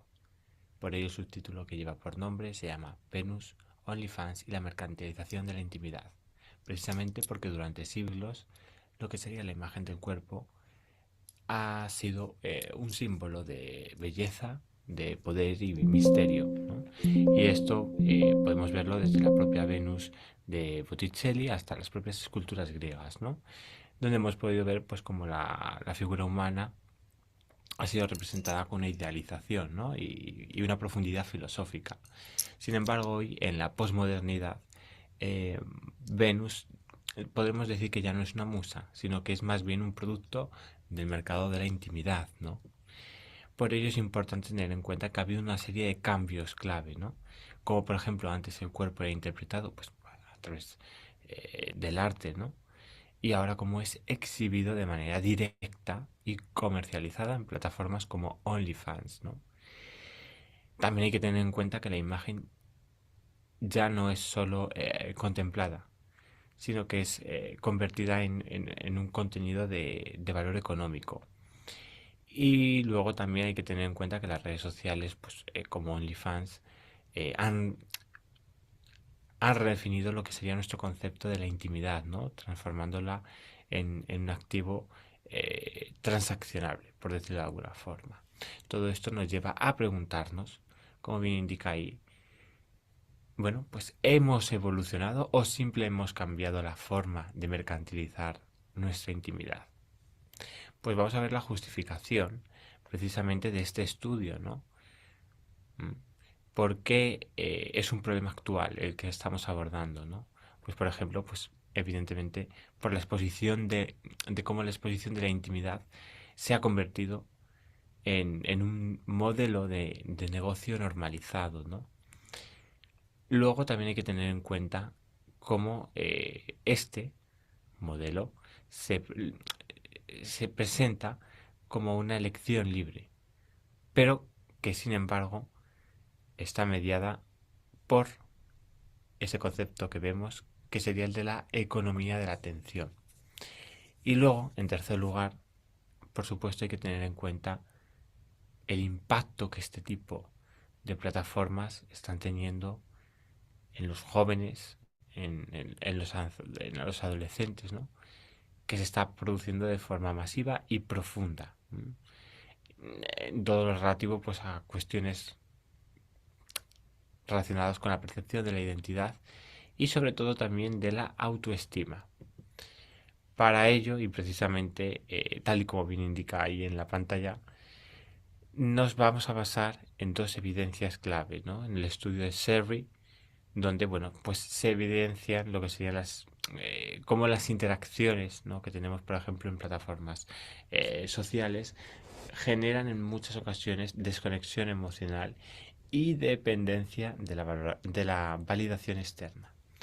Y luego el estudio de Jean, que evidencia bueno, pues el aumento progresivo de ese uso de estas redes, cómo está relacionado con unas mayores tasas de ansiedad y de depresión. Por lo tanto, ¿cuál es el objetivo de nuestra ponencia, ¿no? Pues en primer lugar queremos reflexionar sobre cómo hemos pasado de esa Venus como musa a esa Venus como producto. Luego, también hay que tener en cuenta que se quiere examinar el personalismo de Emmanuel Mounier como alternativa a la cosificación del cuerpo. Y luego, en tercer lugar, proponer una ética en la que podamos proteger nuestra dignidad, ¿no? Y la dignidad, pues al final, en un contexto de sobreexposición. Para ello, lanzamos otra pregunta. Si Botticelli pintara su Venus a día de hoy, ¿la veríamos en un museo o en una plataforma de suscripción, como por ejemplo podemos encontrar en OnlyFans, ¿no? Pues a continuación vamos a proceder allá lo que sería el análisis filosófico. En primer lugar, vamos a hablar del personalismo como una respuesta ética. Y vamos a hablar de Meunier y la dignidad de la persona, ¿no? Y cómo éste realizó una defensa de que todo individuo es un ente libre que se relaciona y que tiene un valor en sí. Y la crítica que hace precisamente el personalismo en todo esto es que el ser humano no puede ser reducido a una mercancía o a un medio de consumo. Y luego también que la dignidad de la persona no puede depender de su rentabilidad en lo que sería el mercado. A su vez también hay que tener en cuenta el problema que está generando esta cosificación, ¿no? Precisamente pues porque el valor personal ahora mismo, por ejemplo, se mide en términos de visibilidad, de seguidores, pues de lo que sea la capitalización de la propia imagen, ¿no? Y esto lo único que hace es reforzar una lógica en la que la persona solo existe si es rentable o viral. En este sentido, hay que tener en cuenta pues, que se produce una crítica a lo que sería la autocomercialización y esa idea muchas veces de falsa libertad, ¿no? Esa trampa del empoderamiento económico, porque en muchas ocasiones pues, se presenta lo que sería, tal y como vemos en la diapositiva, esa exposición de nuestro cuerpo en las plataformas sociales, pues como una elección que nosotros mismos tomamos, ¿no? Pero que sin embargo nos hacen preguntar qué grado de libertad existe cuando la economía digital empuja la sobreexposición nuestra con el objetivo de recaudar una serie de dinero, ¿no? O reconocimiento, validación externa, como queramos llamarlo, ¿no? Al final todo esto, pues evidentemente nos hace reflexionar sobre cómo es un modelo donde la independencia se basa en la dependencia de la atención ajena, ¿no? Y también, evidentemente, todo esto tiene un impacto ético, ¿no? Lo que sería la alienación del cuerpo y de la identidad, ¿no? ¿Qué significa, ¿no? Vender la intimidad, ¿no? Y cómo esto lo que implica es una pérdida del control sobre nuestra imagen personal, porque esta pasa a ser, por decirlo de alguna forma, sometida a la lógica del mercado, ¿no? Y de la atención de su público, por decirlo de alguna forma. Y el problema ético más grave es que la identidad, nuestra identidad, lo que somos, deja de construirse en función de nuestros valores personales y hacemos que pase a depender de lo que es lo que exige, por decirlo de alguna forma,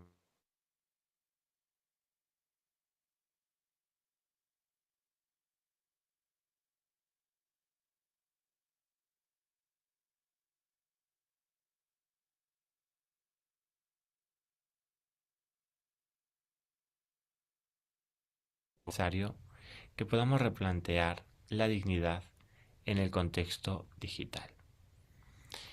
En este sentido, proponemos una serie de propuestas.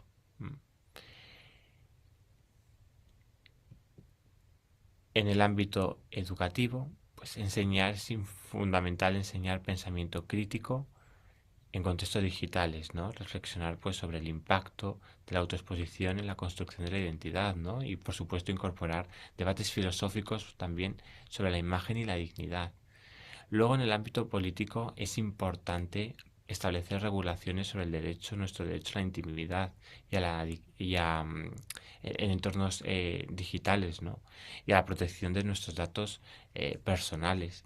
Y en el ámbito cultural, fomentar una redefinición, por decirlo de alguna forma, de lo que es el concepto de validación, ¿no? Y de éxito. Y también, por supuesto, evitar lo que sería el perpetuar narrativas donde se reduzca la intimidad a un producto. Por ello, para concluir, podemos decir que el personalismo nos ayuda a resistir lo que sería este ámbito de cosificación que se está creando,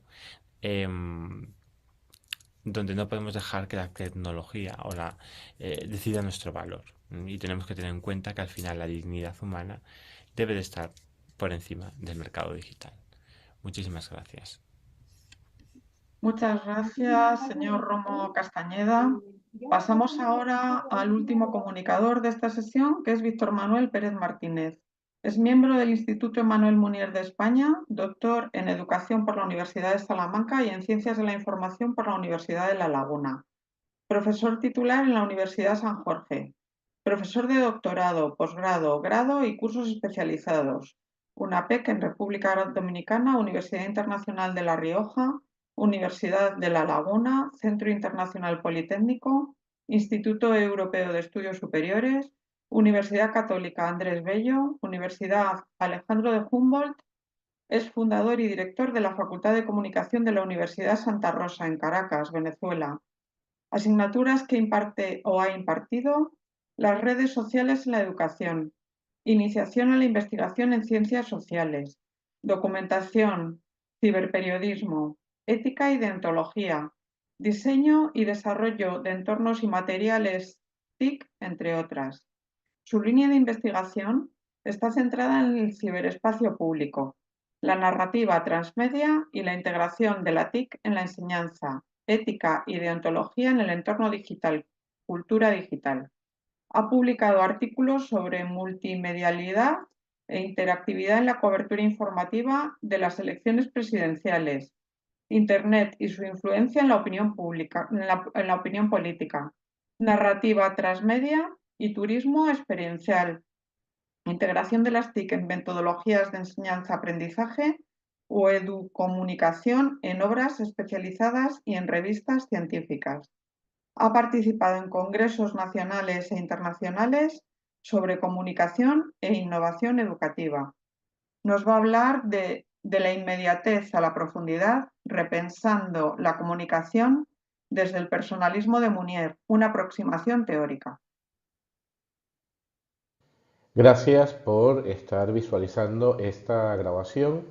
Gracias también a los organizadores de la primera jornada de filosofía personalista por haber aceptado esta breve comunicación, que tiene como título De la inmediatez a la profundidad, repensando la comunicación desde el personalismo de Munier, una aproximación teórica.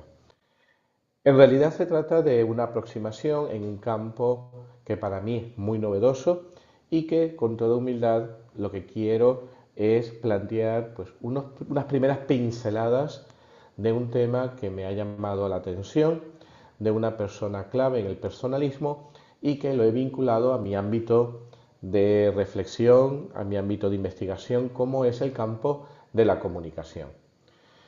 Parto de la idea de que en este mundo actual hay un profundo problema de comunicación y esto se refleja día a día, no solamente en las relaciones personales, también en los medios de comunicación, en los social media, la superficialidad, la inmediatez y esa falta de interioridad en los discursos, por lo cual de alguna manera la comunicación se ha convertido en una herramienta de manipulación y en un espectáculo donde todo vale.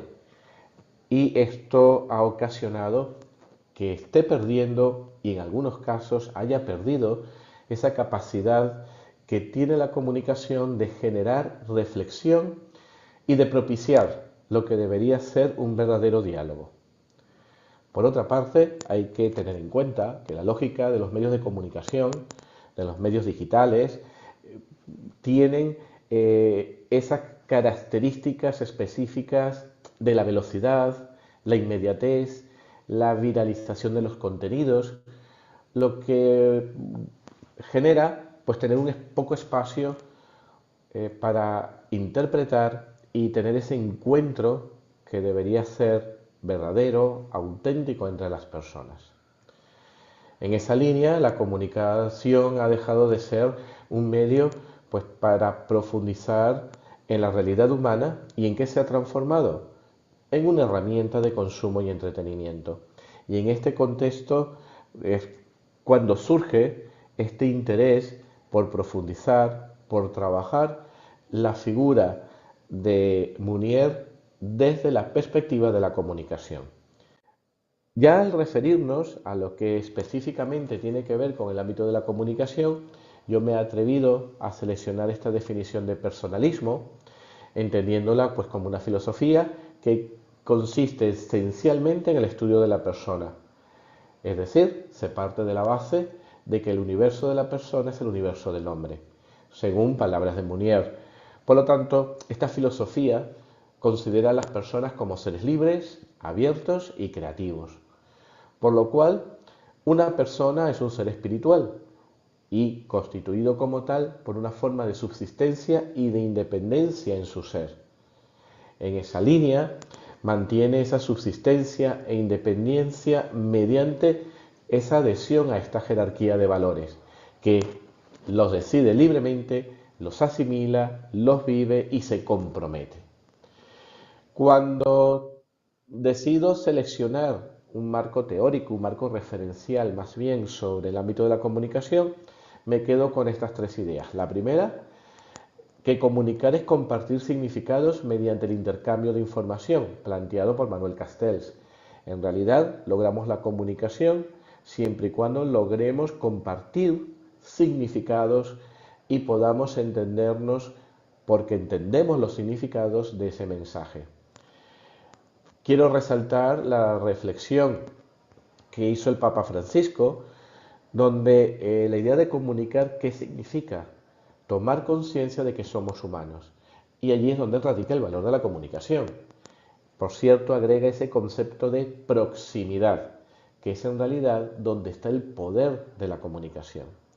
Finalmente, por supuesto, la reflexión de Munier, una de las ideas que me ha llamado la atención y que pongo aquí en valor, la comunicación implica aquel que se encierra primero en el yo, no hallará jamás el camino hacia los otros.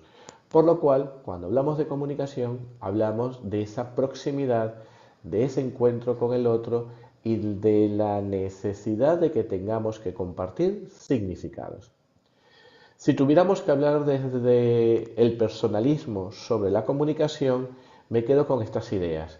Está claro que el ser humano tiene una estructura psicofísica a la que denomina existencia incorporada o existencia encarnada. Al final, de lo que se trata es afirmar esa profunda unidad que hay entre sujeto y cuerpo y que da lugar a esa experiencia que llamamos vida. El ser humano, está claro que podemos partir de la idea que es un ser natural, trasciende de la naturaleza. Por lo tanto, el hombre es un ser natural, pero sus rasgos específicos no son meramente naturales, no responden únicamente al mecanismo de la naturaleza, sino que también en esto cada ser humano es un ser singular. Por lo cual, el primer acto de la persona es esa necesidad de subsistir con otros, una sociedad de personas. Al no ser pura naturaleza y por vivir en relación precisamente con los demás, el ser humano se caracteriza por una estructura dinámica que consiste en que la persona, más que ser, se hace y se hace específicamente en esa relación que tiene con los otros. Por esta capacidad de trascendencia, el hombre es capaz de apertura a los demás, al mundo, a su propia dimensión interior y, por supuesto, al misterio. En esta relación entre personalismo y comunicación, Munier habla de los actos de comunicación. El primero, salir de sí. La persona tiene esa capacidad de centrarse en ella y de allí aproximarse a los demás. por lo cual eso también implica una lucha contra el amor propio, eso que hoy en día se conoce como egocentrismo, narcisismo, individualismo. Otro acto es el de comprender, lo que implica que nos podemos situar en el punto de vista del otro, por lo cual, tal como lo señala Munier, es abrazar su singularidad con mi singularidad.